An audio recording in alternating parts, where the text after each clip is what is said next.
களப்பணி மட்டும்தான் இனி உங்களுடைய முழு பணி. உங்களுடைய ஒவ்வொரு மினிட் உழைப்பும் ஒரு ஓட். கூட்டணி, தொகுதி, அந்த பங்கீடு, எந்த தொகுதி யாருக்கு, யார் வேட்பாளர், இதையெல்லாம் கவலைப்படாதீங்க, நான் பார்த்துக்கிறேன். அதை என்கிட்ட விட்டுருங்க. எங்க யார் நின்னாலும் 234 தொகுதியில தலைவர் தான் இந்த ஸ்டாலின் தான் வேட்பாளர் நினைச்சு வேலை பாருங்க. ஒற்றுமை இல்லாம இலக்கை அடைய முடியாது. அதனால தோழமை கட்சியுடைய ஒற்றுமை உணர்வோடு நாம் பணியாற்றணும். இங்க இருக்கிற உங்க எல்லாருக்கும் நல்லா தெரியும், நாம தேர்தல் வேலைகளை எப்போ தொடங்கிட்டோம். என்னை தினம் நீங்க செய்திகளை பார்த்துக்கிட்டு இருக்கிறீங்க. தினமும் எத்தனை நிகழ்ச்சிகள், எத்தனை கூட்டங்கள், எத்தனை சந்திப்புகள், எத்தனை ஆய்வுகள், ஓய்வே இல்லாமல் நான் உழைச்சிக்கிட்டு இருக்கிறேன். இயக்கத்தினுடைய தலைவரா நான் பொறுப்பேற்றுக்கும் போது சொன்னேன், என் சக்தியையும் மீறி நான் உழைப்பேன் என்று சொன்னேன். சொன்னபடியே உழைச்சிக்கிட்டு இருக்கிறேன். நான் மட்டுமா உழைக்கிறேன்?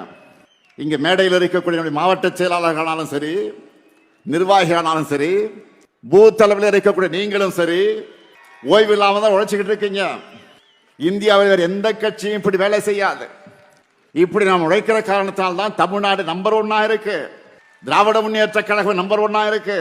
தொடர்ந்து வெல்ல உழைப்போம், மீண்டும் வெல்வோம், மீண்டும் மீண்டும் வெல்வோம், வெல்வோம் ஒன்றாக.